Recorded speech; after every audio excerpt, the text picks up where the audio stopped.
Hello, everybody, and welcome to the Baka Podcast.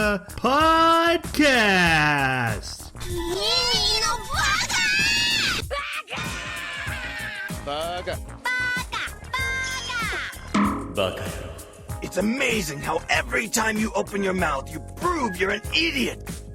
Hello, everybody, and welcome to Baka. We are an anime podcast. Every 2 weeks, we watch an anime, and then we come back together on this podcast to talk about it in a book club style format. And then we turn our discussion over to the audience so that you can carry it even further, because we are the Bakas that we imply to be. And this is a special episode because it's our yearly episode where we watch a anime movie, mostly so we have some more free time around Christmas, but also so we can touch on one of the big movies that have come out in the past year. And we also have a special guest, but I'll get to him in a minute. First off, I want to introduce, he's the flounder to my scuttle. It's Jeremy. How you doing? Doing good. So my anime pick is Kamorikusa. I don't know what that is. Oh, come on. That's that one where they were all the same redheaded girl lady, and it was like this old post-apocalyptic. Yeah, okay. I tried to look for some similarity. You know, post-apocalyptic, weird environment. Okay. I see why. That was a rough anime, though. I thought it had potential. I'll give it that. All right. Then we also have the dingle hopper to my snarf blast. It's our special guest, Ash, from the Simpin from Senpai Podcast. I'll let him introduce himself and plug his show. But then also, we need to hear anime that lets the audience know where your taste really lie. If you had to pick one anime to kind of give them an example of what type of anime you really go for in your reviewing, go ahead and let us know. Okay, so yeah, I am Mr. Ash Basham from the Simpin for Senpai Podcast. Honestly, when it comes to anime stuff, I've always tell people, like, I'm a giant rom-com guy. I love rom-coms because they're so basic, they're so dumb, but they get a lot of the points straight across. I mean, if I really have to pick one, I probably pick the most gorgeous older one that I always tell people to go check out. It's Kimi ni Todoke, which is From Me to You. The main girl looks like the chick from The Ring. But the thing is, it's like she's actually adorable, but people just give her that nickname. Definitely check that out. It's a really good for 2 seasons. I think it's like 36 or 39 episodes. Really good. Nice. And my name is Troy, and I'll pick Moriarty the Patriot just because I love a good mystery. But I want to put the caveat that it got better when Sherlock showed up. That show was better with Sherlock, as you would expect. But yeah, I enjoyed that one. A little bit better. All right. Agreed. So we are talking about the movie Bubble, which I believe is a Netflix exclusive. It did come out in 2022, so it's very recent. And so we're going to give right now a non-spoiler review. So less details, but kind of give you an impression of whether we recommend it or not. Jeremy, I'll let you start. I want to know more about this world. I wish there was perhaps a longer series about this where they would give more details. Things kind of maybe are a bit more implied than I would like. But overall, I love the movement scenes. I mean, this is the Attack on Titan guys, if I remember correctly. So they know how to do their movement. First 3 seasons of Attack on Titan. Okay. Yeah, so they do a fantastic job. The parkour scenes are really pretty. Everything is really cool looking. I do think the romance was sympathetic, right? Like, it was motivating as a romance, but at the same time, it felt like something maybe was missing a little bit to me, and I will get into that maybe some more when we get into the podcast. But yeah, I'm also not really as much of a romance guy, and so it was a bit too mushy for me. But it's kind of a so-so, I would say. All right, Ash, what would you say? Spoiler free. Let's see. Pretty much basic Japanese storytelling, the way how it's done. Especially like a lot of you guys have seen movies, you know what I'm talking about. I like the concept that essentially there's an unknown, or essentially I don't want to use the word blockade if you think about it, but it's like going into a different world if you think about it. I think that's probably the best thing. I would probably say spoiler free. Fair enough. Kinda spoiler free, yeah. So would you recommend it, or would you prefer people steer clear of this and let us spoil the plot for them? I mean, honestly, this thing is a toss up. It really is a Okay. toss up. There are people Yeah. that actually, I do see there are some people that are gonna like it. Newer people that don't know a lot about anime, I think they'll enjoy it. Veterans like me, it's gonna take a hard sell for those ones to get to like this actual movie, to be honest. Okay. Yeah.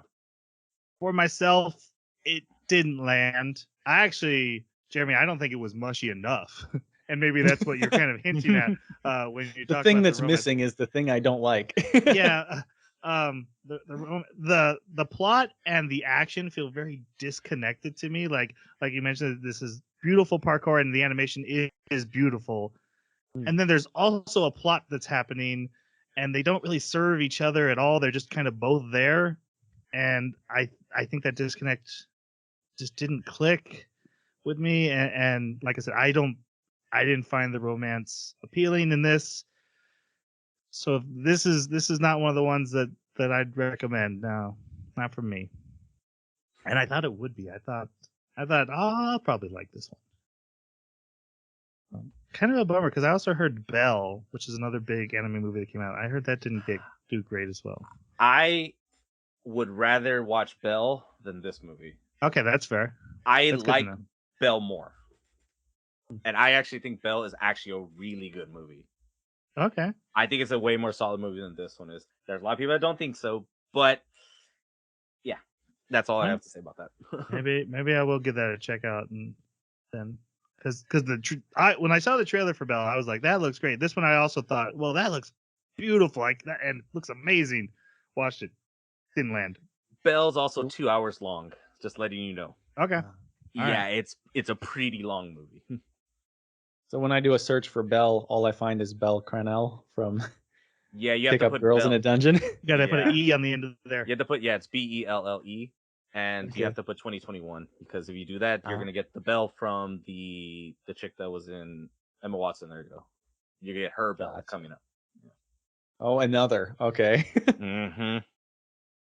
Disney all around. Pretty much. Okay. All right. What do you guys think of the? And I'm actually surprised we can say this because normally in the movies we don't get to talk about this, but this actually had an opening and a closing. Unlike normal anime where you watch it 12 times and get addicted to it, you only get it once each. But what do you guys think of the opening and closing, Jeremy? Yeah. So normally with the opening and closing, I have a really hard time remembering them, and that's with 12 times. So I have zero recollection of the opening and the closing for this. Fair enough. Did not make an impression whatsoever. Ash, any thoughts on them? I really liked both the opening and the endings. I honestly think one of the biggest things about both of those, it really takes you to the point where they're getting across in the opening, which is it shows that it's slow build up, and at the end it's like boom, it finally finishes. You're like, oh wow. Both the songs were really compelling. I actually really did enjoy them. I'm kind of in the middle because I remember enjoying them while I watched them, and I can't remember them very well now. Again, you only see them once, and I had that feeling like, oh, this is cool, but I'm not going to remember this tomorrow when we record for the podcast. So it's kind of against it. I actually was just happy that there was an opening, and that it did that anime tradition that they do for TV and added it to a movie. I thought that was cool. All right. Before we go to spoiler section, our announcement for our next episode. Jeremy, I already forgot what you picked because you changed your mind like 3 times in the past 5 minutes. Space Dandy, season 1. Oh, how did I forget God. that? Yeah. I've only seen like 2 episodes, and I've always wanted to go farther. I just lost track of time and stuff. So I'm excited for Space Dandy, and I know you haven't seen it, Jeremy. So it's gonna be a good one for this podcast. You both haven't seen Space Dandy? Right? Oh my God. So, and like I said, I watched the first episode and I loved it. I adored it. I'm like, this is awesome. And then for some reason I didn't watch it. And I don't have a good excuse. The first Yeah. episode's by far one of the greatest first episodes in Yeah. anime. Honestly. That's great. So this is This is gonna be a fun, good though. this is a good pick, Jeremy. Yeah, this will Yeah, you guys will love it. I know you guys will. Cool.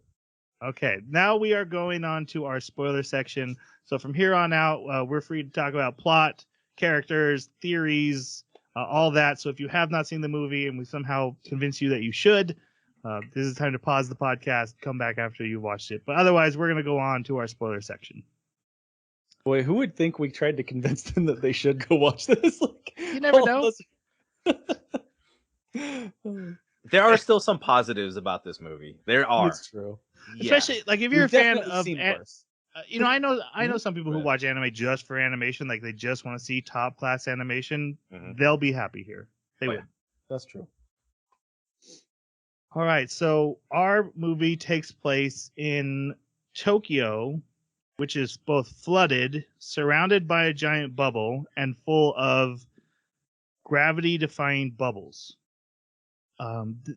We get a backstory that this happened because bubbles fell all around the world, and then there was an explosion from the bubbles in Japan at Tokyo Tower. And since then, Tokyo has been surrounded by a bubble, and only the bubbles are there now. They stopped going around the rest of the world. Do I have that right? Yes. Okay. And we don't have to spoil it yet, because I know it comes up later. Do we get a full explanation for all these events? Not really. Yeah, I would say that there are some things implied. Like we see at the beginning how you get the perspective of the bubbles coming to Earth, right? So you know that they're actually something that exists elsewhere, presumably elsewhere in the universe and space. But so that would imply that they're alien. We know that they're intelligent. At least some aspect of them is intelligent. Some of them are intelligent, but we don't ever find out why they're here or what their purpose is. No. It's only mainly the conclusion of the story that we get a reasoning of why the explosion happens, but not why they're there to begin with. That's the only Exactly. thing. Yeah, that's the unfortunate part. Yeah. I remember that line when they said why. And so when we get there, I want to ask you guys your thoughts on the reasoning for the explosion that changed the world. Okay. Oh, of course you would know. No talking.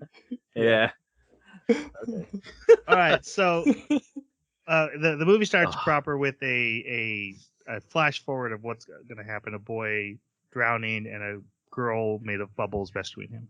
But we actually start the story with a parkour race. So in this flooded Tokyo's inside the bubble, we learn that basically orphan boys have come inside and are running parkour races, both to trade and take goods from each other through these, what do they call it, battle core?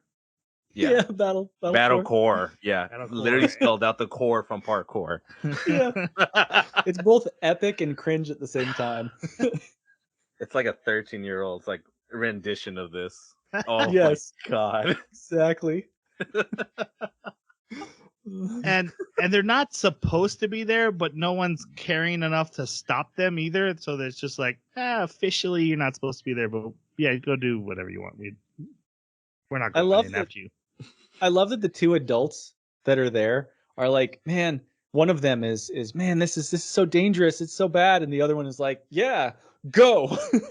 Everybody go. He's got the freaking gun to start the race. I just like the fact that we know that there is a reason why they don't send people to go get people out of there. It's already dangerous as it is, so there's no way you'll survive if you're just a normal individual. Which makes sense that the people that learned parkour can maneuver around. I mean, if that's your only mode of transportation is parkouring, I mean, Jesus, that's skill. Honestly. Yeah, that is definitely true. Yeah. I got my first aspect of frustration in this opening scene though, because they're showing the two racers as Team Ninja, and then there's our team, which is Blue Blazers. Blue Blazes, yeah. Mm-hmm. So they're racing, and then we see a team under a building in boats, and it's like a punk rock guy. These are the lobsters. Red lobsters. They're lobsters, yeah. But so I'm like, oh, okay, there's our villains. They're waiting in the shadows to nope, they're the rescue team. And then we meet another team of villains, all in masks, who also wear their mask when they're alone too. Yes. which made me And they laugh. Oh man, when they talk out of their hand, like hands, that yeah. just killed me, especially after the mask was gone, because I thought, okay, it's an issue with the mask, right? Nope. They just prefer to do this. Yep. So I was just really like, I gotta. Oh, there's our villains. Oh, there's our villains. Well, then who were they? But that might be on me. So that might be. Looking we- for villains in a romance anime. Yeah, Right. my bad. We watched these teams race, and this young racer on the Blue Blazers, he falls into what's called an antlion pit, which is basically a vortex in the water. It's a spider web if it's a black hole in the air, and an antlion if it's a vortex in the water, right? Yes. It's interesting naming scheme, but you're accurate. We'll say that. Yeah. Fair enough. Describing them, you did great, but the naming, Yes. Now kinda so- weird. I don't and it's know. not just a whirlpool because it's in the water, but it's also pink and glowing. My assumption, if you go in, you're like annihilated. you're done. It seems like it has a gravity pull all of its own too, because we keep seeing like, and I know the vortex implies that, but it's a pretty strong one because we see like the mask, the goggles being ripped off of this kid's head. We see other people losing things when they come close to it. And I kind of wonder, because this whole area inside the bubble is affected by gravity anomalies. And we see some really weird things playing out, like locomotives that are still going, right? Yeah. Trains that Mhm. underwater seem to be still going, even though they're not on a track. Presumably, it's just because of the gravity anomalies. So, this happens to be one that's visible and maybe close enough to the surface to do that. I wish they had more explanation, especially since we have a scientist. I mean, the story is focused around scientists with equipment. I would have loved to have heard more explanation about things like this. Yeah, that's one thing I honestly think that they should have actually touched up upon, because like you can like pretty much towards 3/4 of the way of the movie we start seeing actual more stuff happening with actual science, and then that's when they start learning. It's like, oh no, we might have the activity again from 5 years ago. And I'm like, cool, like at least we know that aspect. But I mean, it would have been better if we had that stuff also in the beginning too, knowing that they were still studying all these things as well, because we barely get a glimpse of that. And that's why like it's strange that we have Makoto there, even though they're doing all these like battle cores, but there's no actual research being done that I've been seeing the entire time. It's like they're just there for fun. I think so, yeah. That's what it seems like.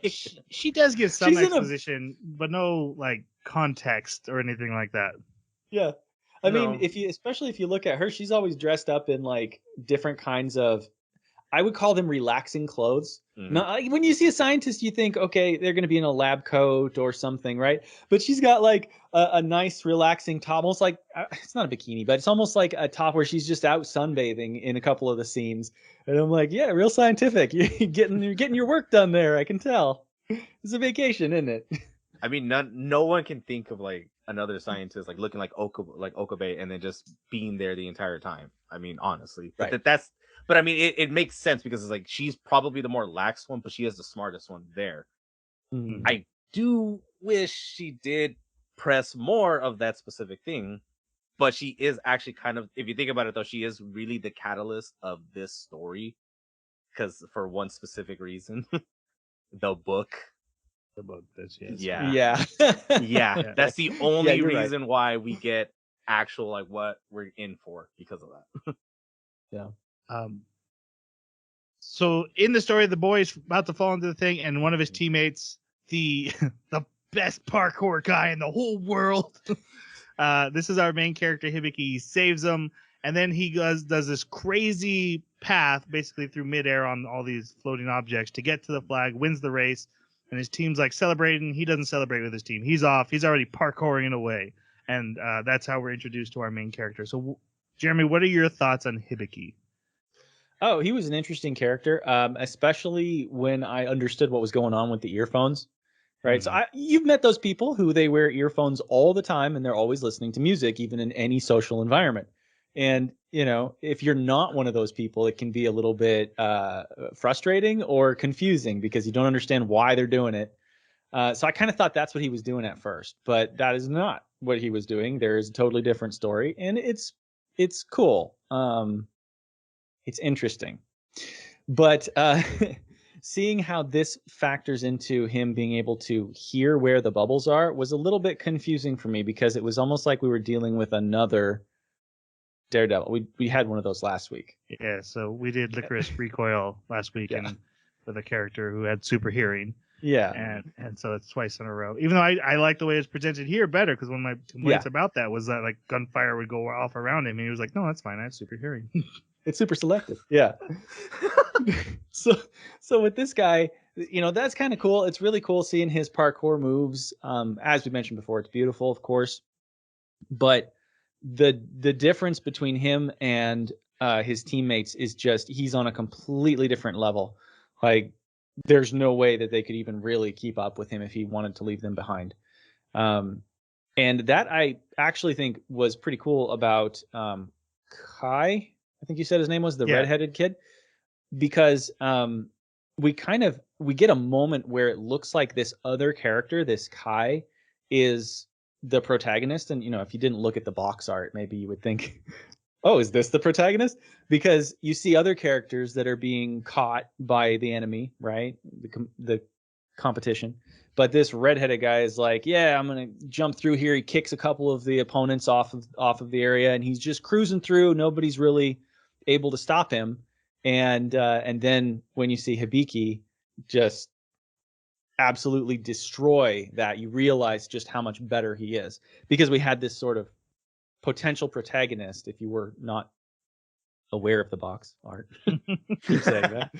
This potential protagonist that suddenly gets blown out of the water. And so that was pretty cool, even though it was just for a moment.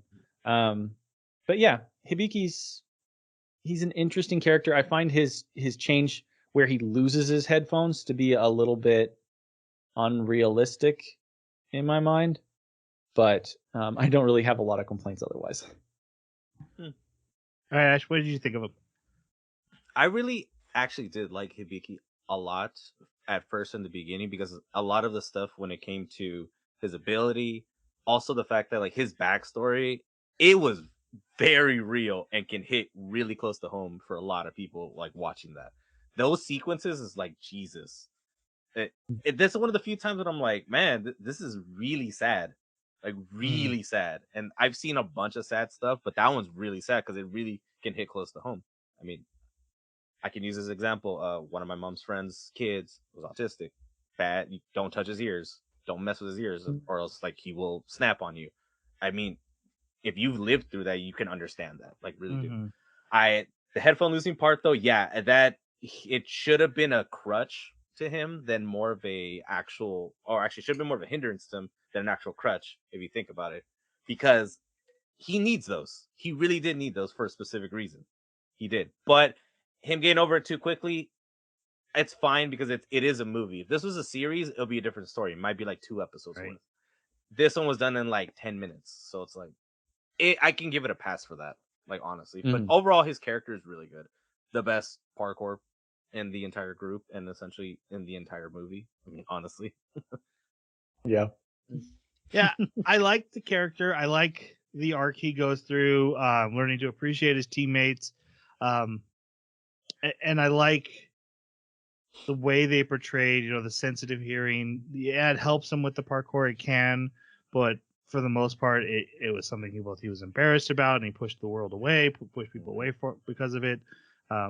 And yeah, the backstory was good. I guess my really only issue with him, and it falls with him and the main female protagonist, is his falling for her. The romance just seems to just kind of happen. She doesn't like wear him down, or he like starts seeing the charm. We go through a montage, I guess, but I just felt it was his change just felt very quick. And again, like you mentioned, this is an 1.5-hour movie. We don't have time to draw it out like and really examine it like in a TV series.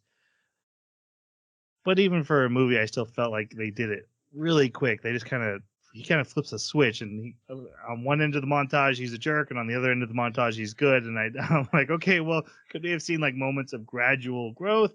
But they didn't have time for it. So she found his flower garden. That made him sweet. Yeah, and now he's a teammate for life. Still thinks that putting hands in is stupid though.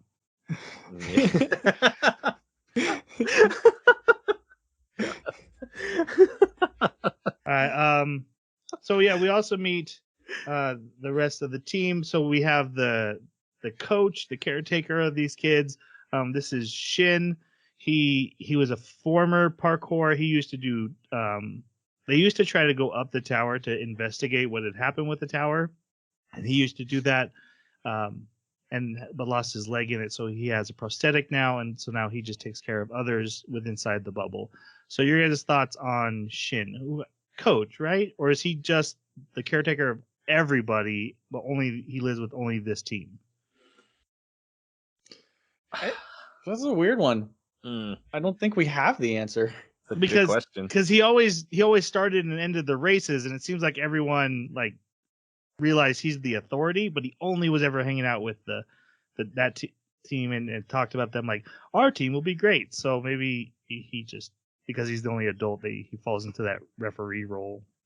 I just think he probably ran most of the actual games. That's probably it, because I think since he knew everything around, because he's done it before, I think he was able to essentially set up everything for people just to if you guys want to just do this, you guys can do it. It just it's just the fact that everyone there was essentially for freedom. Shin was just essentially the gate to be well, if you want true freedom, do this. Yeah, that's how it seems. He was the one that essentially had everyone open up to the idea of doing that.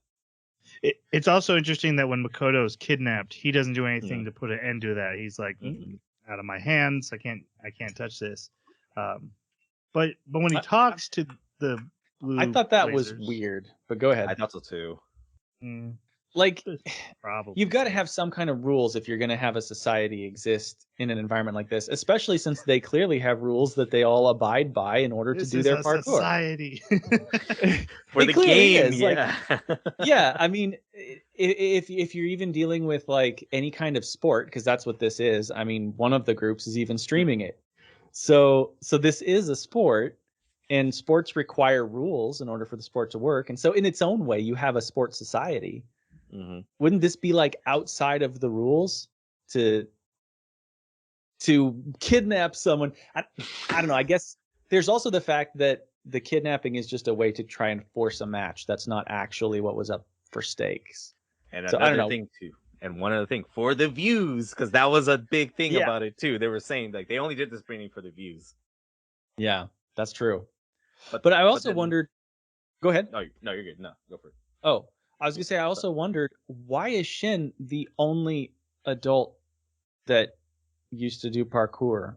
That is he the only one that survived? Did all the others leave when they hit adulthood and couldn't? They had their knees started hurting, and the injuries started flaring up, and so they all left. I mean, somebody had to be test subjects for a lot of the stuff that happened. So I mean, when we saw Hibiki try to jump over the whirlpool, everyone instantly told pretty much says there's no way, if he gets pulled in, he's done. It's somebody had to have gone pulled in first. Yeah. Mm-hmm. There was no that pretty much can answer most of those questions. But I mean, so Shin is the only survivor. If that's what it seems like. Yeah. Yeah. Interesting. Yeah. So, but also, one more thing too. Also, there was a mention when someone said to Shin, well, I mean, you told us that we're eventually need to be our own people. So I mean, that's also the thing too. I think that's also what Shin was sticking by his guns. Everyone's got to do whatever they want to do. I think that might be the answer, but I don't think that's the correct answer. Yeah, makes sense. Might be his answer. So, any thoughts on the actual character, Jeremy? I liked him. I thought he was just very in the background, kind of there to be a sort of stabilizing, resolve issues that might come up from the adult perspective, right? Especially when we're talking about Makoto, be able to communicate with her on a level that she couldn't communicate with the other characters about, right? Mm-hmm. Topics. And in that way, he kind of almost acted more to me like a sounding board for her so that she could be able to say the things she needed to. But yeah, I don't really have much more to add about him. I did like the final sequence where he breaks his last statement. He's like, yeah, I guess I am going to go. Does his parkour. That was pretty cool.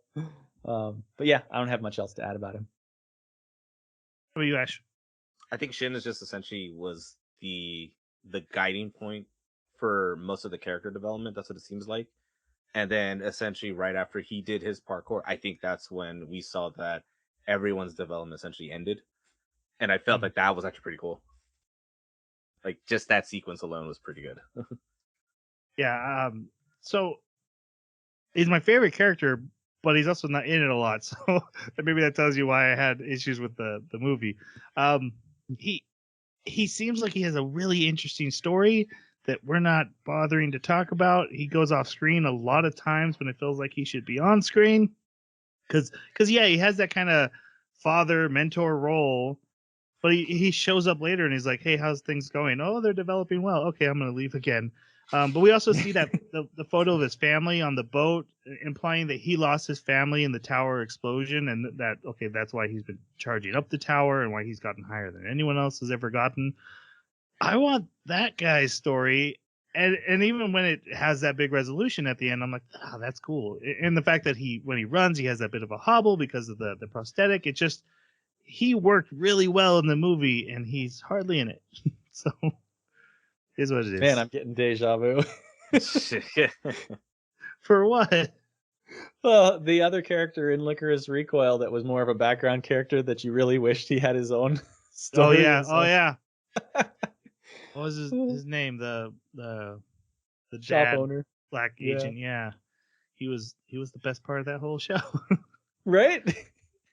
All right. Now we can talk about Kai. So Jeremy, this is your favorite character. Team leader, but not the best member of the team, which bugs him a little bit. What do you think of him? Well, I think that's the reason why I really liked this character, was because he was the only one that I saw that had something super obvious to overcome. You could say that Hibiki had to overcome being a loner, and that's true. I mean, he even says, I'm now, this version of me is the real me, right? But I actually saw Kai's behavior change before Hibiki's, or at least in a more stark contrast. I think because it's such a difficult thing when people are competitive or jealous to be able to get past that. So it was pretty cool to see that. Also, seeing that he had a pretty good reason to be as arrogant as he was, right? Like that doesn't just come out of nowhere. He was the one that was keeping the ship in good condition. He was piloting the ship. Nobody else even thought the ship could run. And when it came to that team, he was the best aside from Hibiki. So like he was succeeding in all these areas, and this one thing was just bugging the heck out of him. And so it was cool to see him actually make that pivotal decision and turn around and be like, all right, I subordinate myself to you. You are superior. Do this. I will be a stepping stone for you. And yeah, so I really liked him for that reason. It was a cool story beat for him. Ash? We're talking about Kai, right? Kai, yeah. Yeah, okay. I'm making sure. I was like, wait a minute. Everything sounds like you were just saying was Kai. Yeah. Sorry. No, yeah. Kai was actually a really good character. He's one of the few supporting characters I would honestly wouldn't mind getting to know more of, besides Shin, because Shin's story was very interesting, but I think Kai's is also pretty interesting as well. The arrogancy I can see, because if I think they said he was like 16, I think that's what it was, 16 or 17, so it makes sense, teenage antics and stuff like that. It makes sense, but then he's also the one that delivered that line that I said earlier to Shin about us being individuals. Like he was pretty much the person that told him that. It's like, yo, you told us that that's what you want us to be, so I'm telling you that's what we want to be. And I thought that was that showed strong growth on him, because he was always moody, just being in everyone's faces and just talking mad stuff about everybody. So it's like him doing that, it did show a lot of growth. And I honestly think he had the most growth out of almost any character in the entire movie. So, I mean, I honestly would say he would probably be my favorite character, but he's not my favorite character. He's number 2, though, for sure. Number 2 for sure, though. You're right. His growth is really easy to see through. I really like that the way he functions in that leader role in the beginning versus the ending, because we see him. He's also the one who dives for supplies in the ruined Tokyo while everyone else waits for him above. He's the one fixing the boat. He sees the leader role as I need to do everything and take care of everyone. and in the end realized, no, I'm the leader. I need to take the man who's best for the job and help them do what they need to do for the team to win. And Learn like to you delegate. said, even if it's I'll be that stepping stone for you, which literally he becomes. But that's him really evolving into a true leader because he realizes, okay, to best help my team, I need to recognize their talents and do what I need to do to help them succeed. So I really like that. I was just really surprised when he was like, yeah, why do you think I fixed this boat? I'm like, dang, this guy does everything. Yeah. So young too, doing that. Right. Honestly. Mm-hmm. So I can see why you say, Jeremy, you'd rather have seen him as the main characters because like Hibiki's like, you have the one thing. You're just the one thing. Guys doing everything else. Mm-hmm. And also because Hibiki is such a loner and he's such like a low key character, he just kind of disappears. He's like, don't look at me, don't touch me, don't talk to me, and that's kind of a difficult thing to have as your protagonist, I would say. Mm. It can work in some. It can work in some aspects. It can, but if you really like, if you've seen a lot of shonen, Hibiki's literally like every other character at the beginning, and any shonen you can think of, everyone's like that. Definitely Ichigo. I see him. He does a lot in common with Ichigo, right? Ichigo's different though. He's more of a thug though at the beginning because like he really is. Like that's why I love that famous scene from Bleach where he's like calling an ambulance. Oh, the ambulance, and he's like counting how many people are there. Like if he was like Hibiki would have backed off and probably now would have engaged in that fight. But Ichigo's different. He's a thug at the beginning, so it makes sense. But yes, the Hibiki kind of does have those weird aspects to him, but it's a typical thing. Like if you've seen enough anime, it's a typical like starting point for most characters. All right, and then we also have the character Makoto. We've kind of touched on her already. Ash, she was your favorite, so I'll let you take this one first if you want. What do you think of Makoto? Makoto's cool. Like Makoto is the most like she's stern in some aspects because you see it as well in the actual movie, but she's actually very laid back for her trying to like bark commands. She is the catalyst to, like I mentioned it earlier, she is the catalyst of essentially the story. Because if it wasn't for her reading The Little Mermaid to essentially to Uta, which is going to be one of the characters we're going to be talking about pretty soon, she is the one who drove the story, and that drove the mind of us now seeing that it's The Little Mermaid. But we actually kind of already saw that it was kind of the beginning of The Little Mermaid beforehand. And it's just the fact that like she actually kind of honed it down to us now as the actual audience to be like, yes, now you guys are going to be being told this story, but it's going to be told to you the way how it's supposed to be told, which I think is pretty good. Like I like that about it. That's why I honestly think that's the reason why she's my favorite character. Well, and also the fact that she has glasses, stuff like that. I have a type when it comes to waifus. So. Yeah, she's definitely a cute waifu. I have to say that too. Not hurting anything, that's for sure. No, yeah. Well, and I think the anime turns into that as well. Like it knows that because it puts her in a lot of poses where it's like accentuating. Not necessarily. And she gets a beer right. Too. Yeah. When she snatches the beer away, which happens in this early scene, and she opens it, sprays her in the face. I was like, that's so cute. You're definitely a waifu. Yes. Yeah. Yep. Jeremy, what did you think of her? Oh, I thought she was fine. She was funny. She was cute. She had a lot of good comedy moments.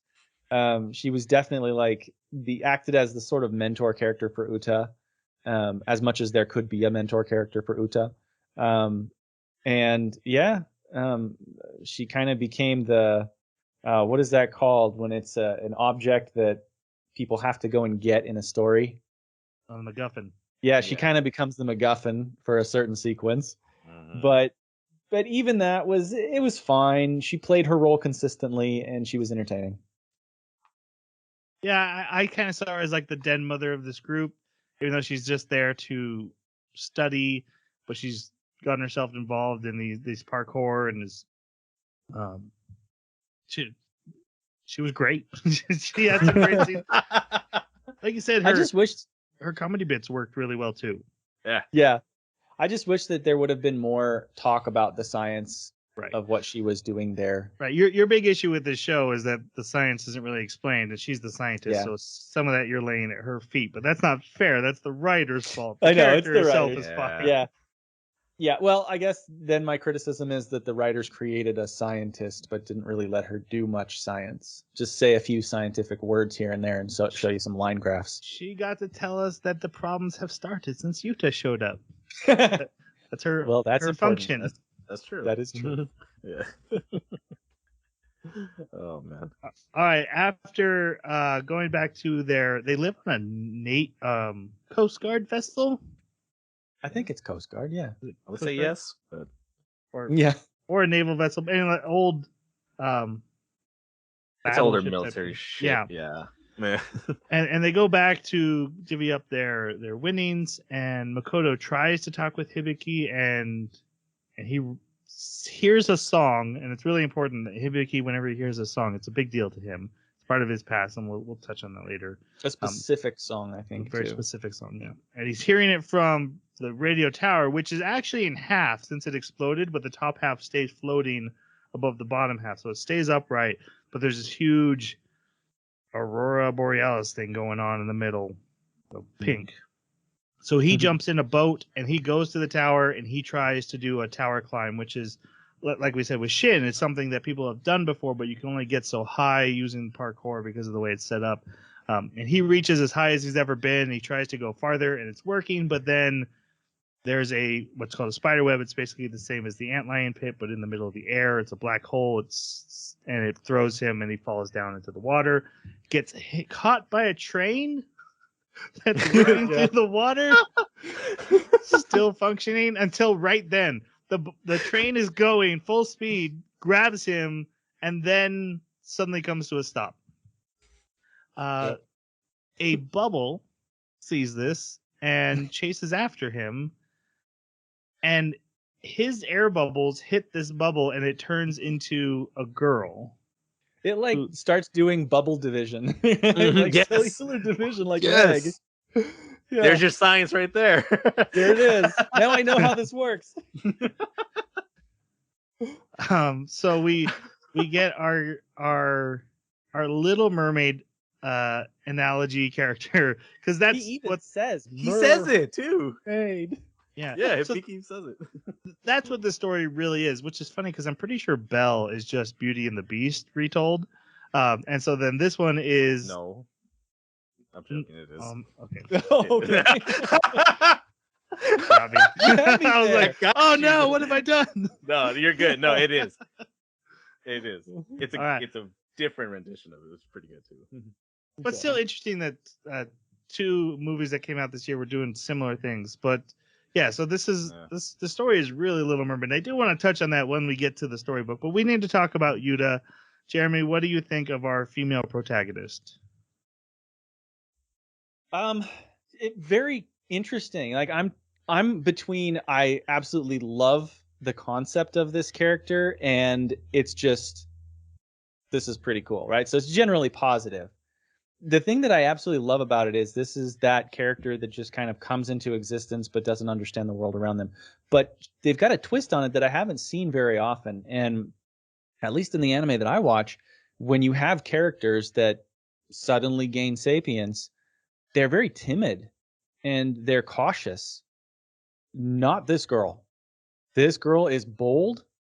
She has no fear to stick her hand into boiling water, to climb into a pen with animals and just pick things up and break them. Like this was very caveman-esque. It was visceral. It was like she really wanted to experience everything with her senses, and she didn't have the inhibitions of self-preservation that we usually see in the other characters. And I thought that was really cool. So like her introduction sequence was awesome. I thought that was awesome.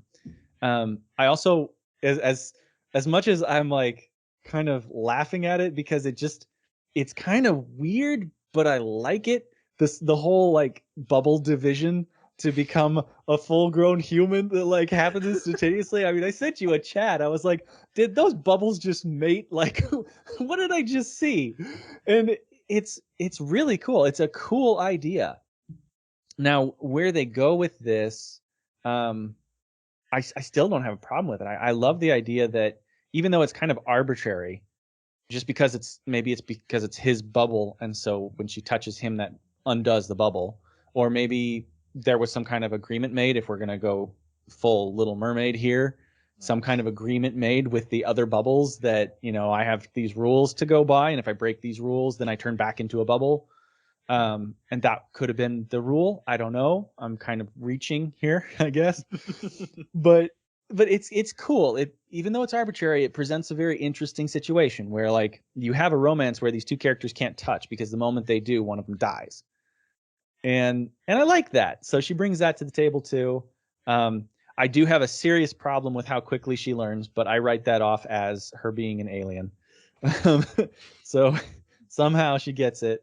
But yeah, otherwise, see, I'm trying to think as far as like storytelling wise. I don't know. That's probably all I have to contribute with her. Right. I think I like this character. How about you, Ash? So remember that anime I mentioned earlier, Kimi ni Todoke? Uta reminds me of her because at the beginning, that's how she is. She's not primitive, but not primitive. It's the fact that whenever she's doing something, she just does it. And I like, and I felt that Uta actually, I really do like Uta in some aspects. The beginning portions, I mean, her introduction is really good, especially the moment where the first time she's actually, you know, following Hibiki. I started enjoying her actual presence more often. I've been like, where'd she go? Where is she? Like she's usually always bubbly and having and actually, you know, doing weird things, and that's what I liked about her. The downside to her, though, it seems that her really trying to like touch Hibiki, it got, to me, it kind of got a little annoying at first, because the moment she started bubbling that first time, and she just kept avoiding him every single time, and I'm like, that makes sense, but at the same time, it was consistent, and it got a little. It was not her fault. It's more Hibiki's, because he did not pick up on a lot of those hints as well, because that's also one of the reasons why I felt that like Hibiki really wasn't necessary in a lot of things. But Uta in general as a character, she's fine. She's like, there's nothing really wrong with her. It's just that people won't really like her at the beginning because the way how she was acting at first. So once we got like a full scope of her, but then slowly the development got there. Yes, it was too quick, but it was there to serve the purpose, and it did serve the purpose, and I really did enjoy that about her. They had a whole montage, you guys. I know. That's why. Montages are fine in certain aspects, though. Not when you go from like not being able to read or communicate to suddenly doing talking. algebra. Yeah. So I have a character that she also reminds me of, but it's not from anime. It's from old movie, because I'm old. Lilu from Fifth Element. Oh yeah. Mila Djokovic's character. Only because neither of them are actually new. So there's a difference between I'm brand new to this world, I don't know anything, and then you're kind of like a baby in an adult body. That's not what's happening here. She's existed for a long time. She's just new to this body and these experiences. So she's trying to experience everything all at once. Mila Djokovic very much brought that energy in the Fifth Element. You know, she's grabbing everything. What is this? What is this? What is this? And that's what I saw Uda doing, which is also another reason I kind of was fine with her learning language. We don't know how old these bubbles are. They ancient aliens from millions of years. They've already learned hundreds of languages, and so she just finally like, oh yeah, I learn languages easy, not a problem. I don't know, but I really enjoyed that frenetic energy, especially in the beginning, and she was adorable. And her parkour races, when she took two guys out with like one move, was amazing. Yeah. She worked for me. My only issue is that the metaphor, or the she's the stand-in for the Little Mermaid, and she's literally saying the Little Mermaid did this. Yeah. She's fully aware that she's just copying the story that this story is retelling. Was bizarre, and it felt like the writers were like, no, they're not going to get It's Little Mermaid unless we have her literally saying she's the Little Mermaid out loud to the audience. That's more of a story problem than a character problem, though. It's a writing problem. It yes, really is. Yes. there's another anime that's done the same thing, Tokyo Revengers. Oh, I haven't seen that. If you guys haven't seen it, I'm not gonna say anything else after that. But most any people in your audience that have like lists that knows of Tokyo Revengers, the same thing that pretty much essentially that Uta's doing, where it's like I'm the Little Mermaid. The main character as well does it in Tokyo Revengers, and that could be a disappointing point for you guys, or I don't know. Like there are people that like it though. So would you say that even with that, it's still recommended or no? Honestly, I'm not a fan of the show. Okay. I still recommend people to check it out because there's a lot of people that I've talked to that they really enjoy it. It's popular, yeah. But I also pay attention to a lot of the details and stuff like that. And that was one detail, a crucial detail in the entire thing that drove me away from it. Yeah. Yeah, so some of my favorite anime from recently has been like Sunny Boy and Odd Taxi. I appreciate subtlety. and letting me chew on the meat and figuring out what you're trying to say. So when you have a character telling me out loud when it was already super obvious, like they could have just had her like, hey, look at that Little Mermaid story and cut it there. And I would like, okay, that's a good hint. You hinted at what you're doing and then just let the rest of the story play out. But no, then you had to have the character keep reminding us, hey, I'm the Little Mermaid. And the Little Mermaid turns to bubbles at the end. And I'm a bubble. I know. Oh, I get it. Too much. Jesus. It's a bit, yeah.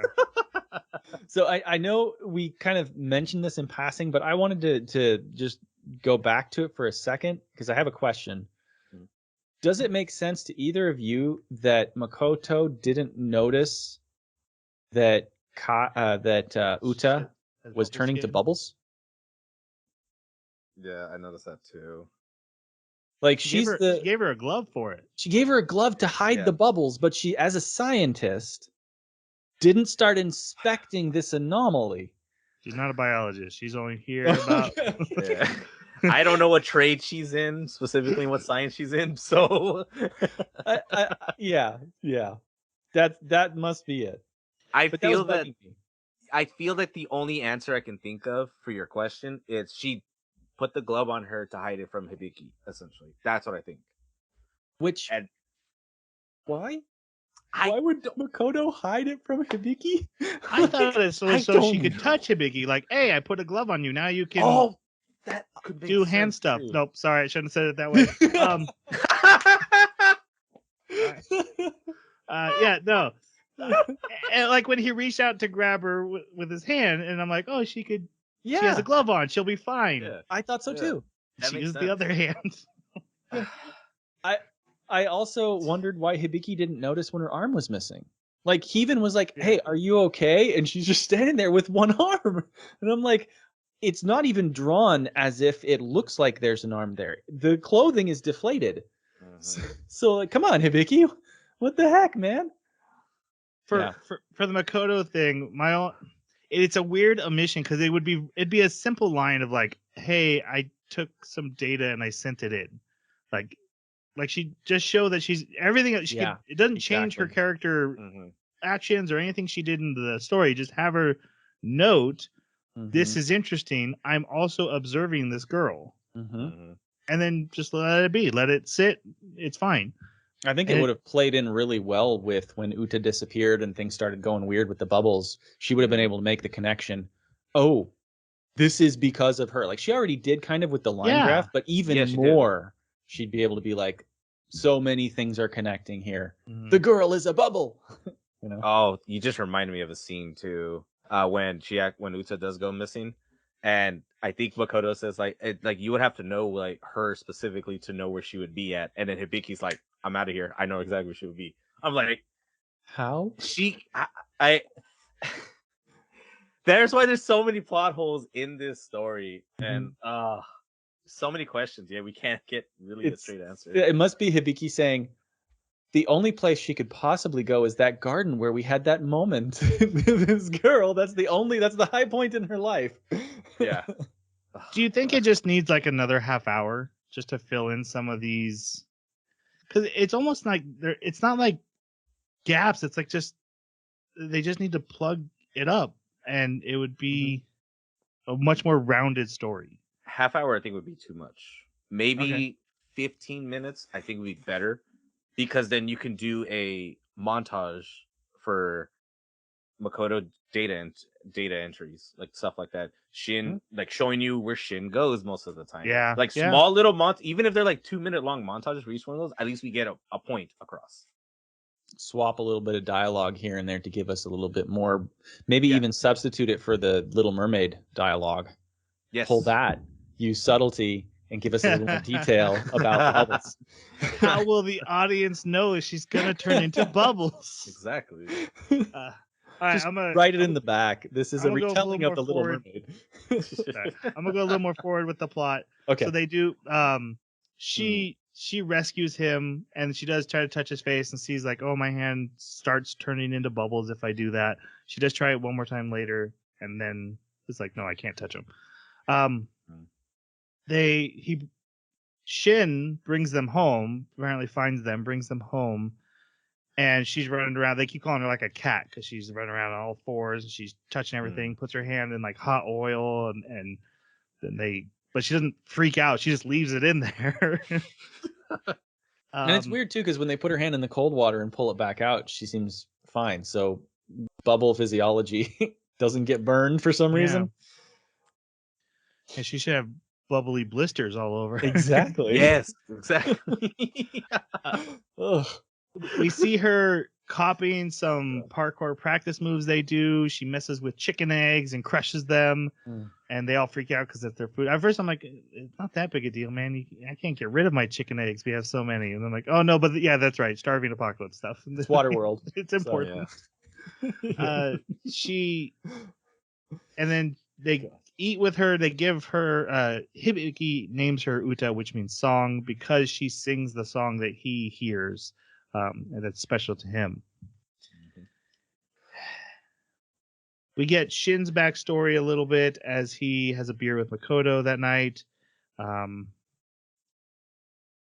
then we learn about the Undertaker. So it's time to talk about the Undertakers. They're also called the Morticians. I think they're the Morticians and their team is the Undertakers, but whatever. These are the masked guys. Yeah. They look like, who's the guy from Metal Gear Solid 1? Mantis. Psycho Mantis. Psycho Mantis. They all look like Psycho Mantis, or they have big eyes on their mask. They have water jet boots with high heel water jet boots, which I'm sure they're cheaters.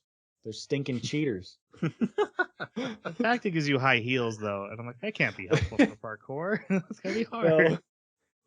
No. Ash, you had brought up something about the YouTube and the streaming they do. These villains. Yeah, so like if you've noticed in some of the scenes that whenever someone's using a computer, you see that there's actual feed from the actual battle cores, and they have their own YouTube channel, which I thought was weird, but also it kind of like reeled this in to be like, well, this is topical because everyone always uses YouTube. Everyone wants to be a YouTuber. Like these guys are doing YouTube just for the battle cores, which I mean, to be fair, if that was a legit thing, battle core, and they're the only ones doing that, they'll probably be like Mr. Beast status. Like honestly, seriously, I was actually surprised how weird they were because they had the smartest idea out of all of the about like show this off to the world who can't see what's going on in this bubble, this cool extreme sport. No one else is bringing this to the world. That's goldmine. I mean, that's what I liked about that one random clip that was there. I was like, what the hell? Like they're actually live streaming. And then they also said it too, like they're doing all that stuff for their views. So I'm like, it made sense. And they have sponsors. That's where they're getting all this weird gear. Just weird. Yep. I think one of the things I really liked about that was that it reminded us that we're just in a bubble, that the rest of the world does exist, right? Because like, other than this, what do we see outside the bubble? There's nothing. Nobody. It's in a force field. That's why. Yeah. Well, I mean, it's totally permeable. I still don't understand why the government isn't in here using like grapples and tethers and things like that to navigate around and explore the tower and other anomalies. But the rest of the world does exist outside the bubble, and the YouTube channel is a good. The orphans got there first, man. Everyone knows the orphans get there first. You got to give it up. Yep. It was weird that they're like, the men orphans all went inside. Yeah. Girl the girls. orphans can't do parkour. What's going on with Yeah. that? Only bubble girls invited in here. It's such a weird Ugh. detail. Yeah. Well, I mean, the Undertaker leader is a female as well. Oh, you're right. That's Yeah. right. Yeah. I forgot about that. That's the only time you get to see her. Yeah. Like Sure, the yeah. voice was a female voice. Yeah. The Yeah, you're entire time. absolutely right. Yeah. We see the Undertakers win a race against the Lobsters through their jet boots, and they're like, those are cheating, but of course there's no one enforcing the rules, so it's apparently not cheating. It's a great sport. Anything goes. Yeah, apparently. The MMA of parkour. Ultimate fighting championship, UFC. You'll see. Yep. We get the scene with Uda picking out the Little Mermaid to read and having Makoto read it to her, and then she goes up to Hibiki and tells him he's the prince, basically her way of declaring she's in love with him. He also, I did like that he understood what that meant instead of just being like, prince of what? What does that mean? He's like, oh, okay. And he blushes. I did like that. Mm-hmm. That was actually cute. Then they start doing training and education, and this is where we get our big montage scene. Any standouts from the montage that you guys liked? Was the seashell in this montage? No, that's later when they go to That's the later? secret garden. Yeah. I honestly don't remember much of the montage. I'm not gonna lie. Yeah, I mean neither. Nothing's really coming up. I think that pretty much would answer that question. Yeah. There's only like a couple of things that I remember, and it was such a leap from her starting point of, being read a story and looking at a picture book to all of a sudden she's got like encyclopedias out and then books stacked, and she's doing algebra and about the spiral and like the golden ratio and stuff, and I'm just going. Well, there was one thing that I just remember for the montage that kind of freaked me out a little bit. She learned about war. Yeah, she did. That's right. Yeah, and I'm like, oh, I don't know if that was a good idea. That happened in Fifth Element too. That did, yeah. And that also does play a part in the ending too, which I think was a little. Oh, that's a very weird choice. Yeah, it has like an interesting philosophical slant to it where, and I've heard this before, where there's this belief, or at least a theory, that you have cycles of, population increases, then you have conflict, population increases, you have conflict, worldwide or in countries. And so they kind of played with that a little bit here too. And whether or not it was just time for another decimation, start over. What do the bubbles decide? Yeah, right. When they showed that scene, I thought what she was looking at was, at first, because in the second picture I was like, oh no, this is just regular war, but was that the bubbles came down and caused a catastrophe, and I thought she was going to realize, oh, we did bad. Yeah. We messed with the world, and they never really talked about it or leaned. No. That's what I was expecting. Right. Yeah. Like they did give her pictures of that, and she did look guilty about it. But yeah, you're right. They didn't continue the discussion on it. They moved to war instead. Like pull it out from her being guilty to, oh, look how bad the humans are. Then we get the discussion about vortexes, which is a major, spirals are a major theme in this movie. And then Makoto's like, yeah, and then the Andromeda Galaxy is going to crash into us and we all going to die. I'm like, that's a weird thing to tell someone who's like 3 weeks old. And also, I don't think that's true. I know the Andromeda Galaxy and us are going into each other, but I thought we were so spacious, it really won't matter. That the two galaxies will just merge. And that's the first time I've ever heard we'll just explode and die, which, of course, 1.4 billion years, who cares? But right. I'd always heard that differently. And are you just making this up for the anime, or I didn't know? No, I definitely heard what you're describing, where the individual like stars are too far apart to really collide Right. with anything in Okay. that drama. Mhm, Yeah, that's what I heard too. It checks out. We'll see, I guess, or someone will see. Well, someone. It won't be us. I don't know. If I start working out, I might make it.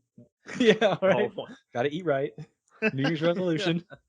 Okay, then we get the scene of Hibiki leaves to go to his secret garden, and she follows him, and he's like, "Oh, don't tell the others; they'll make fun of me." I'm like, "Dude, they already make fun of you. Yeah. This is not going to be what gets you in trouble with them." But they already think he's weird as it is, and he wears headphones. So I mean, Right. there's how else are they gonna not make fun of him? Yep. but yeah, so he has a rooftop that he has found that he's able to grow flowers in, and he shows it to her, and then she finds a seashell that he has collected, which has a spiral on it, of course, and she can hear the ocean in it, and he's like, "Yeah, I can hear the ocean in it too." And then he tells her, I love that she tried all 5 senses on it. Yeah, That cracked me up. Oh, I actually rewound it because I was like, wait, was that all of her senses? Is that what she's doing? Yeah, that's exactly what she's doing there. I just enjoyed the trying to gnaw on it. Yeah. that was the most adorable I scene chuckled. of hers. Like Yep. I could Uh-huh. not stop laughing the entire time. Yep. Yeah, so Hibiki explains his backstory, which is that he had the sensitive hearing and lived in the city, which made it really hard for him. He's always covering his ears. His mom was taking him for testing and neurological testing, and then left him in the tower, and it Yeah. gave the look of like she's gone. She's hitting the road forever, and not she's going for cigarettes and milk, and she ain't coming No. back. No. He mentioned that he went on a trip to the tower with the kids from Okay. the kids from the daycare, whatever they were at. Like he mentions that they were there on a trip. So I guess what is it implying with the mom though through this flashback of because She's, her eyes are very dim and dark and stuff. Yeah. I got the impression that she was leaving him there to be studied. She kept going to all these other different doctors, and the doctors were always saying something that we weren't allowed to hear. So it's clearly meant to be negative, but it may also be we need more information. We've never seen this before, that kind of anomalous thing. Mhm. And yes, I got the impression that he was being left in there because other people needed to study him with better equipment, needed to observe him, things like that. And maybe she felt guilty about it, but was fully intending to pick him up later, or maybe not. It was weird how she was like you say, her eyes were not drawn, and she was kind of desaturated, as if she's not there. Mhm. So I don't know. That go ahead. that it depends on the mood that they're trying to set with that, because that happens in a lot of animes that I've seen as well. Most of the times, usually it's a sign that the parent is depressed, like most of the time, or going through something. Mhm. So it makes sense because like all the doctors, like she was going through it every single time. She was being depressed. Like you don't need to see it. Like the color, the tone of it, it'll tell you what it is. So you don't have to see facial expressions of it, which it really is sad. It's very real. And I did mention this thing can get really real, and it did, like right there, which I thought was a pretty powerful scene. It's just I don't think it should have come at that time. I think it's misplaced. It should have been, I think, earlier than later. Right. To give us more familiarity with Hibiki. Exactly. Sooner. We'll feel more sympathetic for him at the beginning, so we know what he's going through, not halfway through or 3/4 of the way. That makes sense. Yeah. He finishes his story with he's at the Tokyo Tower with this group, and he hears this song, and the bubbles start coming down, and a specific bubble is singing to him, and he's like, "Oh, it's you singing," and the bubble touches the window, and then explosion, and he doesn't remember anything. And then Yuta starts singing the song, and he's still not getting she's a bubble.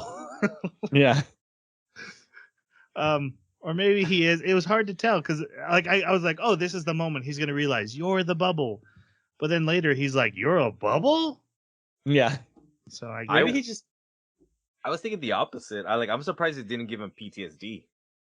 well, that's fair. Oh no! Yeah. Explosion. Yeah, exactly. Yeah. It's like that's the only time I heard the song. Yeah, that's a good point.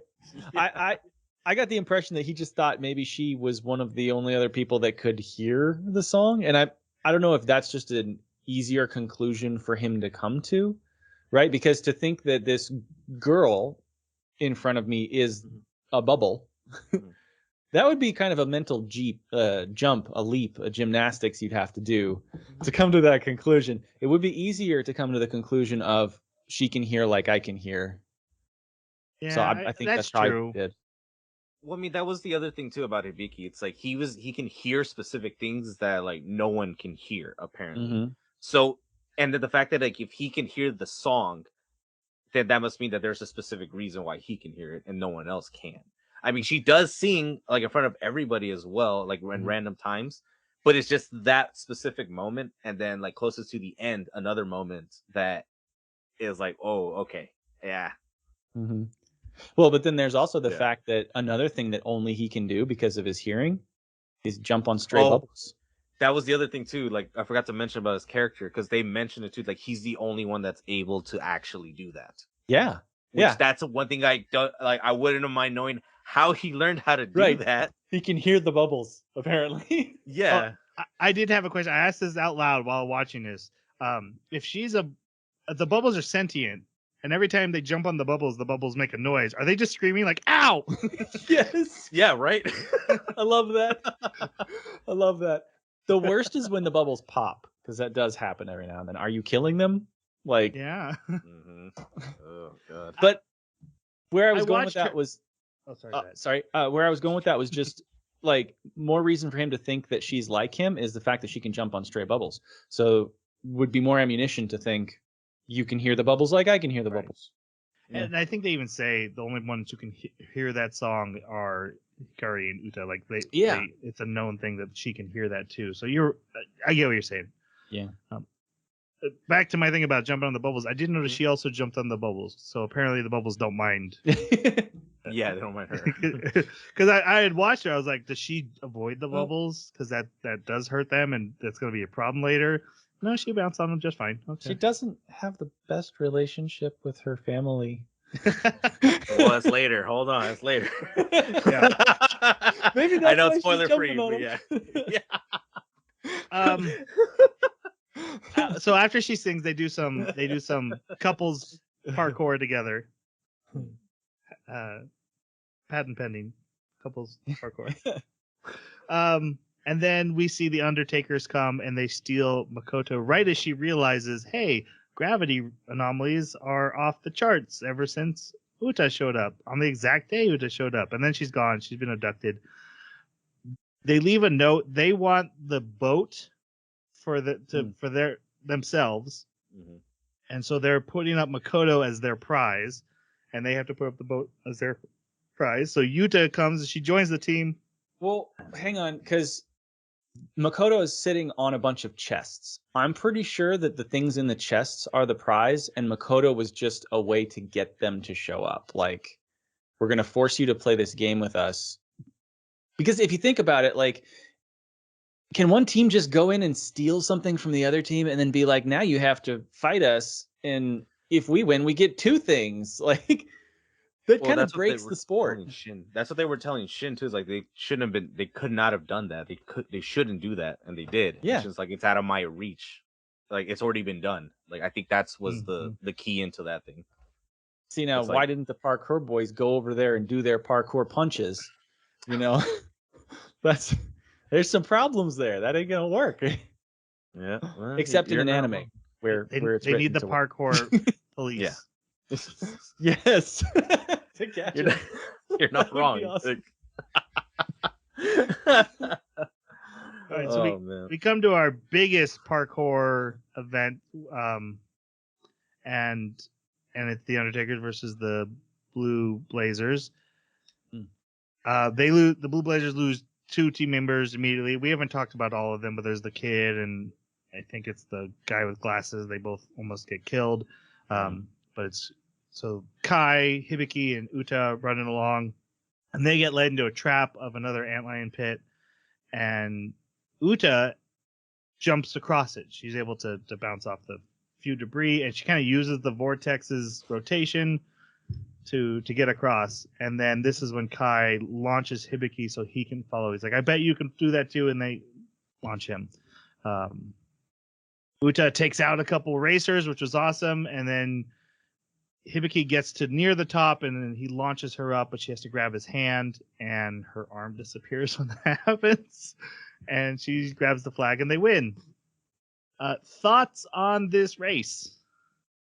The best scene in the entire movie, like hands down, it's the best scene in the whole movie. Mm-hmm. It has everything in this thing. There's stakes involved in this thing. There's actual like everybody working together to do what they need to do. The Undertaker's played really good villains just for this one small portion, which I thought was interesting for them all being. They all look like introverts, and I was just laughing the whole time when I looked at it. I was like, "Crap, those guys are cool." I was like, "Damn it, damn it." That's why they don't take off their mask when they're alone. Exactly. Yeah, I'm still cool. Cool. So cool. You're right. So cool. That's awesome. But everything in that actual battle that happened has its own like beginning of an actual story and a conclusion of the story, which actually was I think the only fully concluded story that happens in the entire thing. There are maybe one or two small things that do conclude stories, but I feel that this one had the biggest like conclusion. Yeah. I agree. We've mentioned before, the animation was top notch. It's beautiful when the camera's rotating around them. They're flipping, they're flying. Mm-hmm. I do think they do a little more flips than you're supposed to do in parkour, because you're supposed to be about like streamlining. Mm-hmm. And they do a lot of extra flips for fun. Well, and that's really funny because when Shin comes up there and starts doing some parkour, the other ones are like, "Oh, that's the legendary trick parkour." And I'm like, "What have you been doing?" what you've been doing? My one complaint, this is actually probably my big complaint about the movie, and it's a good time to bring it up because this is such a good parkour scene, is I don't feel like the parkour and the central story about the Bubbles and Hibiki and Uta connect very well. It just seems like, hey, right now we're doing really cool action, and then we're going to tell a really poor reversion of Little Mermaid, and they're just going to run side by side, but not really feed into each other. The themes of parkour don't really feed into the lore. Yeah, I was thinking that every time I saw Battlecore and every time that they were like talking about how cool parkour was and stuff, I was like, it's like there's two different stories happening here. And one of them is you really, really wanting parkour to be the center of your story, but also you gotta loving the Little Mermaid so much. That's what I was wondering, like that in that writing studio. You can tell one person like, we do parkour stuff, but we got to make it like with a relevant story. And it's like, Little Mermaid. I'm like, oh man.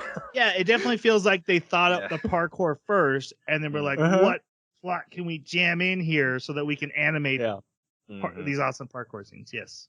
Yeah. Yep. All right. So they win. They get all their stuff back. And then they have a big party on their boat with all the teams except for the Morticians. They're not allowed to come. But every team is there, and everyone's just so celebrating that they finally beat the cheater team.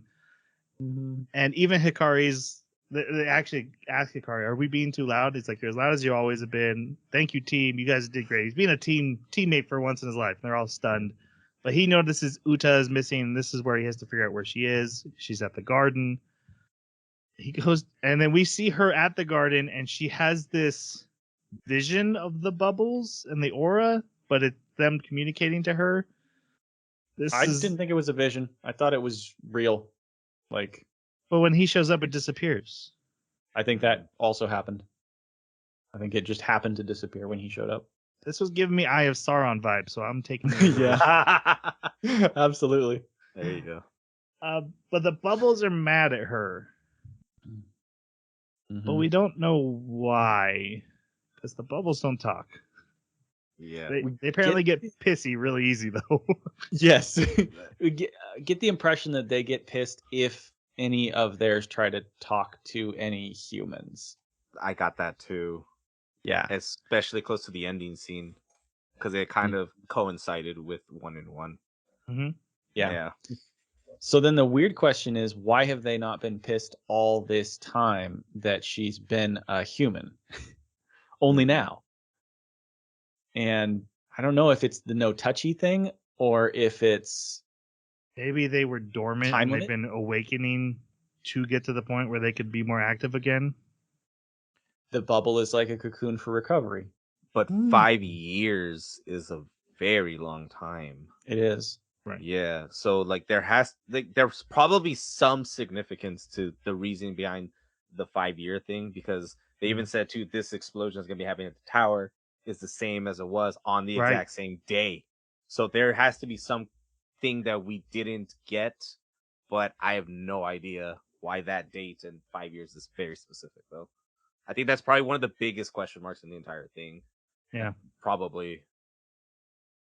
I wonder if it's specific or if it's arbitrary.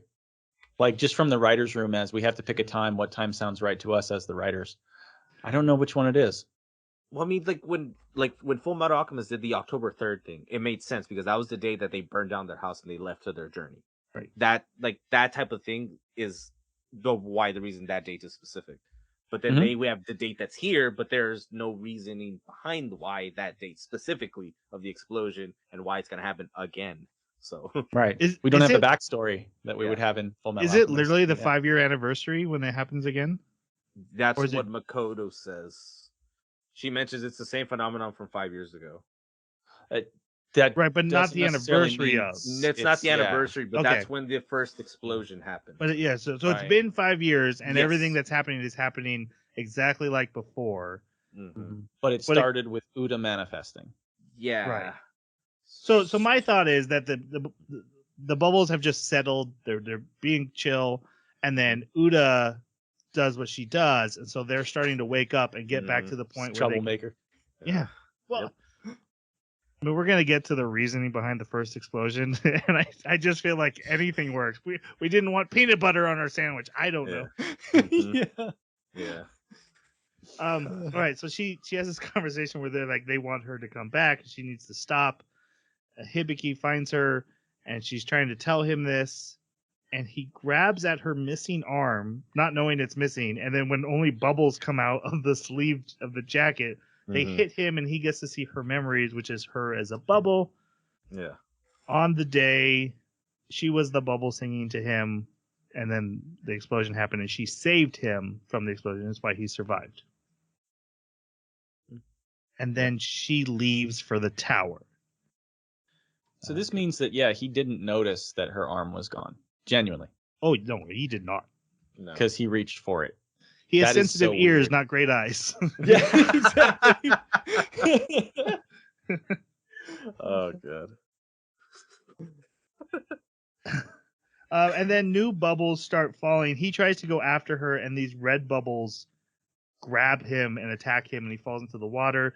But Tokyo is starting to sink again, and his team has got the boat up and running, and they come and they rescue him out of the water. Mhm.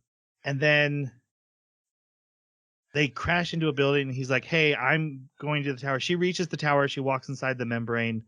He's like, I'm going to go to the tower. He starts gearing up, and I thought this was cool because I thought he was just going to be like, I'm going alone like every hero in every anime does. But he actually turns to Kai, and he's like, hey, I can't do this without you. Can you help me? And Kai's like, help you? Help you? Yeah, I'll help you. I have also grown as a character. I'm in. Right? It's like, finally, you want to be a team player. I'm Yeah. down. Exactly. Yeah. And the whole team readies up, and so they parkour together across this land. They have to avoid the angry red bubbles. I don't understand why there's red bubbles and blue bubbles. I Red don't means understand bad. Clear bubbles are good. Yeah. I don't understand why the red bubbles latch on sometimes, and other times he can like leap off of them. He did. He leaped off of several red bubbles, and I'm like, so if you're faster than the bubble, or you the bubbles are like sticky on the bottom and a hard shell on the top. Like, I don't know how this works. I forgot they had picked up the Undertakers on the boat, and when they're walking by, and the Undertaker's like, "You want to buy our boots?" Oh, yeah. I love that. That was cool. That was That was a good actually scene. pretty good. You thought you knew for sure they were gonna give him the boots. And I thought that was a good setup because I never saw that coming. That at the end, the bad guys' gear would help the good guys in the end. I thought that was a cool way to set that up and then have it there at the end and not cheat the story. But also letting the characters stay true to themselves instead of being completely nice, just being like, no, for money though. Yeah, exactly. I'll give these to you at a cost. Yeah, exactly. Yeah. The parkour and these boots were giving me such video game vibes. Like if this was a game and you've got these different teams and the player like gets their roster going and they get to play as one of the parkour characters, right? And they're running along, and then you've got the boots and jumping around. I could see this being a game. Like it would work so well. Yeah, it kept hitting me every time I'd see them leaping across. I was like, oh man, you're going up against the enemy and they've got superior gear, but maybe you guys are actually better parkourists, but they've got the tech. I don't know. I think this has good potential if they actually turn it into a game. I'd play it. Yeah, it'd be fun. So the Blue Blazers rush across what's left of the city. They get to the tower and they start going up it, and two spider webs, which are the black holes, show up at the same time, basically altering gravity sideways. But then Shin shows up, who got there really fast. Right? Yeah. Yeah. Prosthetic leg, but he's like, hey, I've been up higher on the tower than any of you. I will show you how to get past the big section.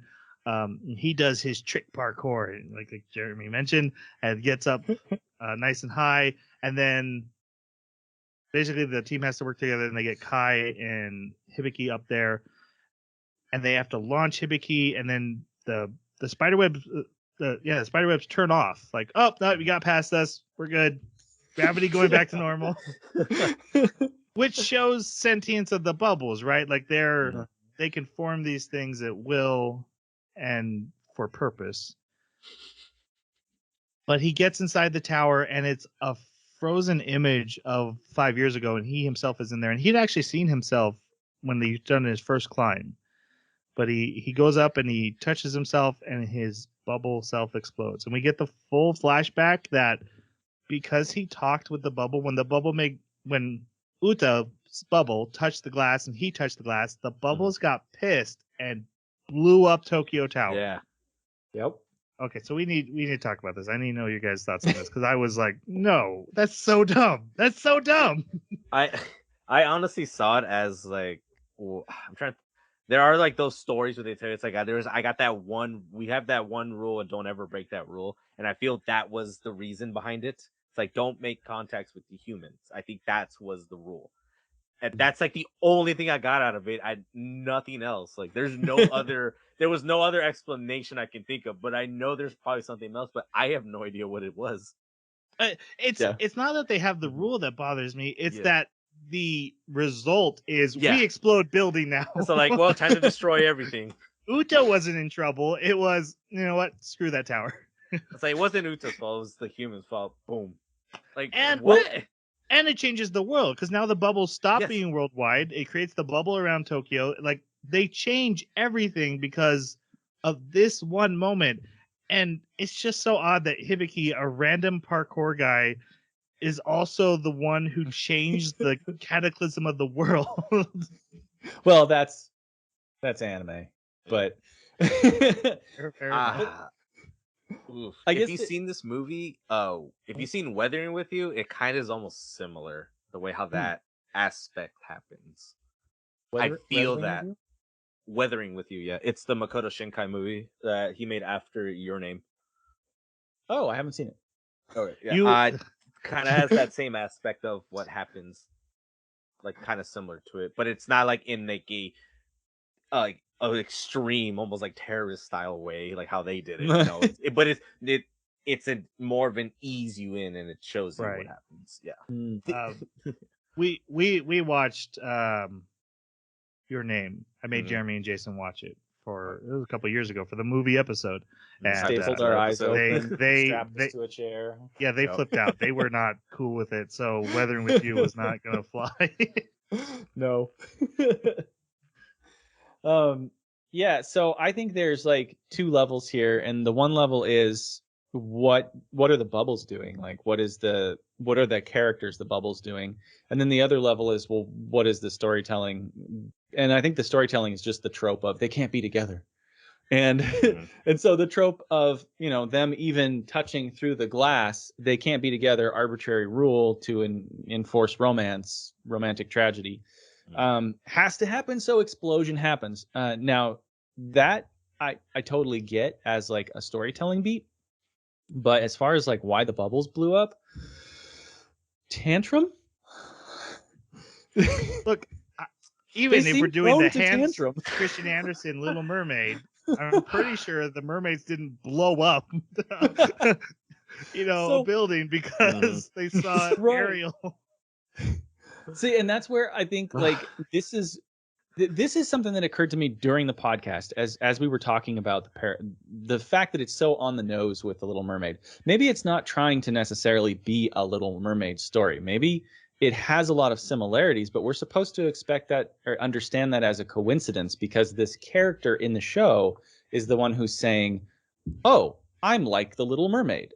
Therefore, the writers didn't make her like the Little Mermaid. She's trying to force us to believe she's like the Little Mermaid. So in that way, we could kind of discount the parts of the Little Mermaid that don't fit to this story because it's not a Little Mermaid story. That's just what this crazy alien thinks it is. That's not what it really is. And so, but anyways, that's my tangent to completely undermine it. But if that helps you get through the movie, that's fine. I don't buy that at all. It's my mental gymnastics. I'm doing mental parkour. At least you did more thinking than I did for mine, so I mean that's fine. This is the kind of stuff I love. Like this is where I'll zone in, and I have he always overthinks for us. That's his job here. There's always got to be somebody that does that. Like honestly. Yep. So yeah, I think it's a temper tantrum. She keeps referring to them as my sister or sisters, and I think she used plural sometimes and singular other times. Maybe she used singular at all times. I'm not 100% sure there. So they're trying to, the writers are trying to sync this up with the Mermaid Sisters, but the Mermaid Sisters went and made a deal with the witch when the Little Mermaid was basically losing. She was failing. They went and made a deal with the witch and said, "Hey, what if she kills the prince?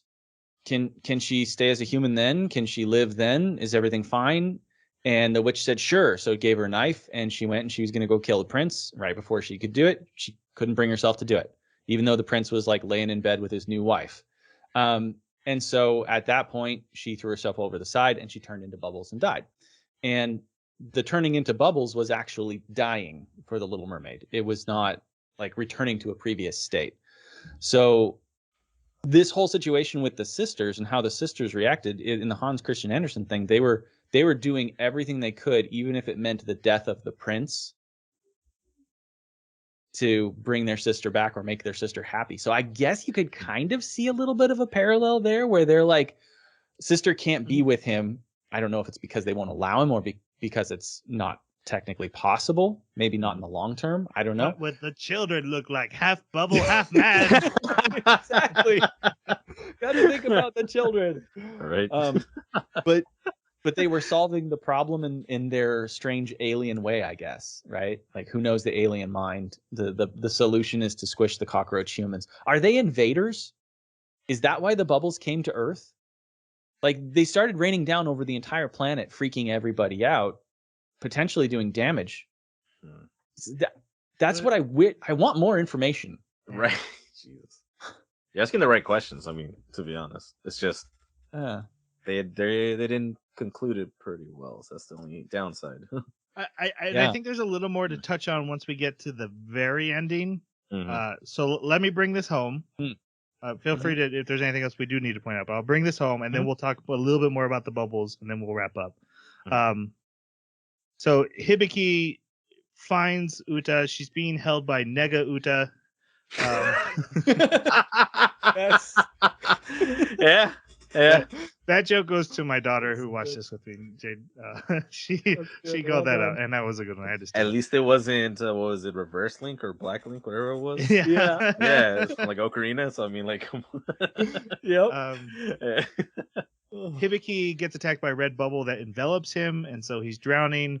And so Yuta releases herself from her sister's grasp and grabs him out of the bubble, and they start falling down the tower. But meanwhile, basically everything turns off. The giant bubble over Tokyo ends, the gravity fields end, the tower starts to fall, and so they're parkouring, falling with style down the tower while the red bubbles are still chasing them.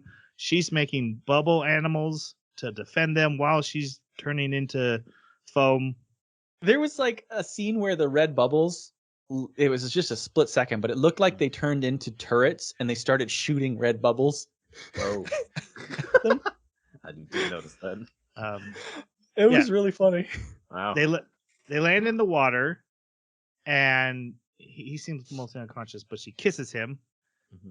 And then he pulls her up on a rock, and she's right in her face, like her lips start turning to bubbles. Like anywhere that comes in contact with him turns into bubbles. You know, so then she kisses him, but her kiss. lips don't turn into bubbles. Come on, she has man. half a face after this. But it's the wrong half that's missing. It should be the center. Like, come on, be consistent. Melt her right. She basically turns to foam in his hands, and she echoes something he said earlier, because he had said, I wasn't being the real me until you showed up, and she's like, thank you for letting me be the real me, it was worth it. And then she dies as foam. Everyone else shows up, and they're like, where's Uta? I always love that when a character like instantly dies and everyone just suddenly asks where they is. Like, dude, read the room. Look at the foam.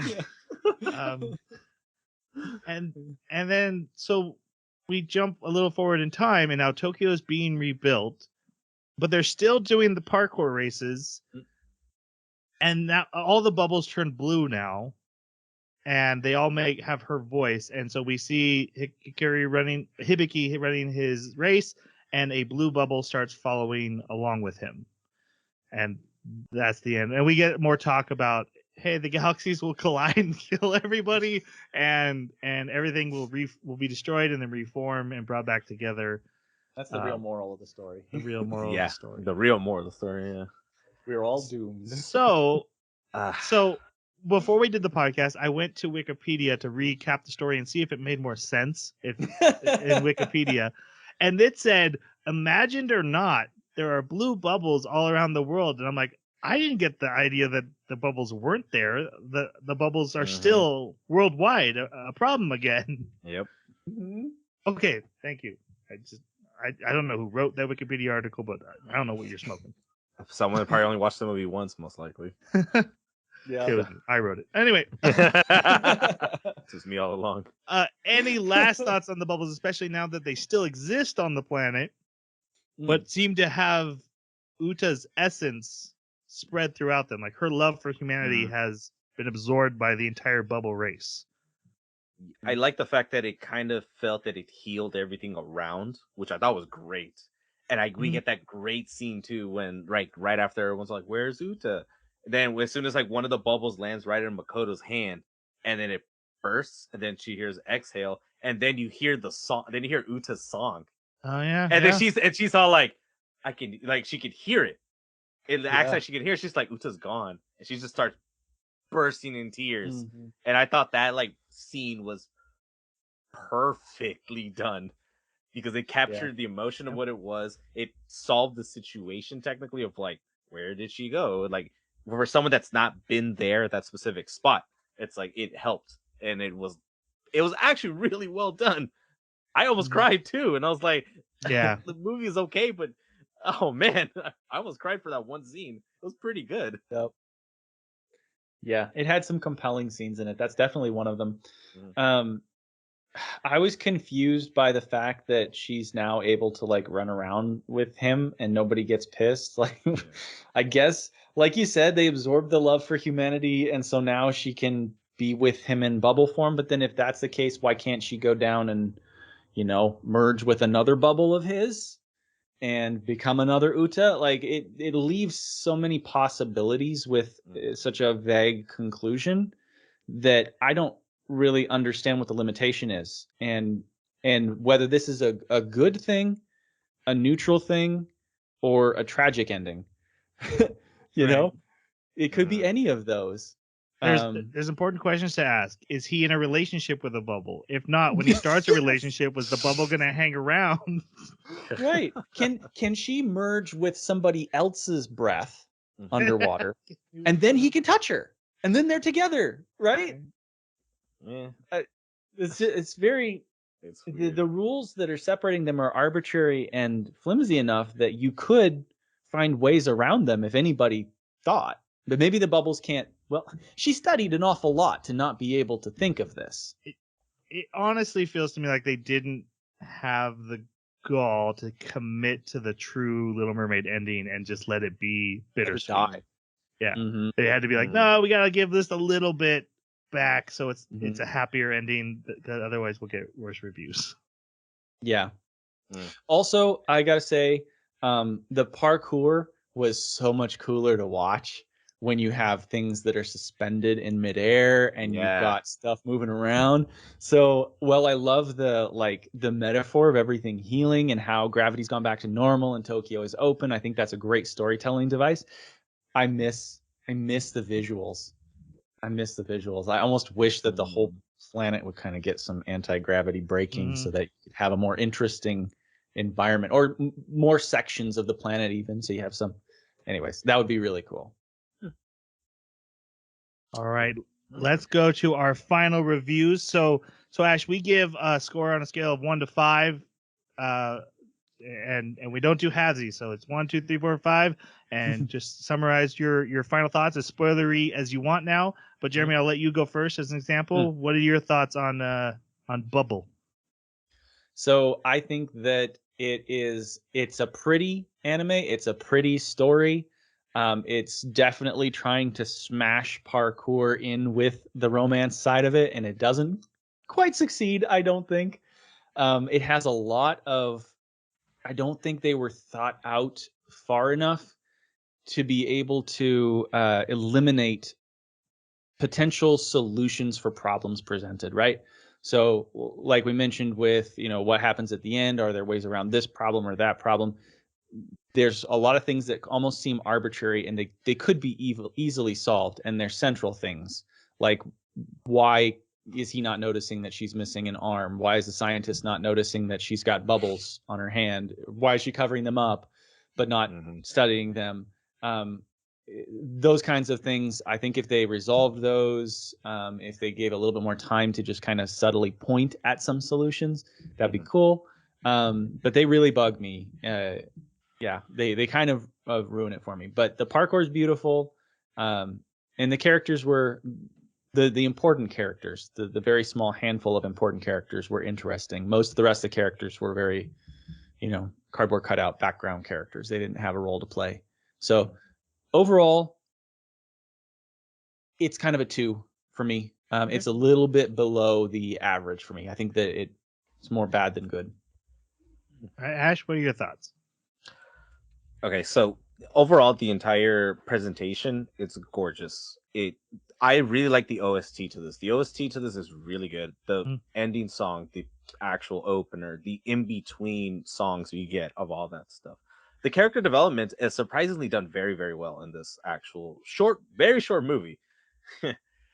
But the fact that there are a lot of questions, like even while we're recording this, we still had other questions we were asking on top of some of that stuff. It really showed it really wasn't a complete, thoughtful movie. Yeah. And especially I think the time wise kind of hindered the story. Like I said, if it was maybe 15 minutes longer, I feel that it probably would have been a better movie. Overall, though, like everything about it, gorgeous. Character wise, they're all good. Like even the voice acting, I really enjoyed the sub voice acting a lot. It was really good. But like I said, there's a lot of questions, irregularities, what's going on. Like, oh no, it's like there's too much stuff that's happening in between, and the only possible score I can give it is a 2, because there really isn't. If a lot of the other questions were solved and we didn't get a whole lot, I would push it to a 3. But since they really like hammered on Little Mermaid to us, like we're like 5 years old, it honestly it didn't vibe with me at all. Yeah. I'm in consensus with you guys. I'm giving it a 2 as well. It's just it was trying to do chocolate and peanut butter, and turns out peanut butter doesn't go with fish. Little mermaid joke. All right. Yeah, I didn't feel the two parts that they're trying to do gelled at all, and the story. As much as I enjoy the beautiful animation of the parkour, I'm a story focused guy. I want my themes. I want my character arcs. Character arcs were good for some of the characters. It didn't work. It didn't click. Unless the parkour was happening, I was usually bored during it, and that's probably the biggest sin you can do. So a 2 for me.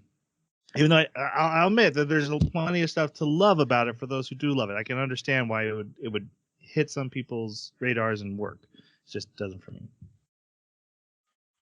All right. Before I go to any of our final stuff, Ash, why don't you plug your stuff again and let people know where they can find your podcast?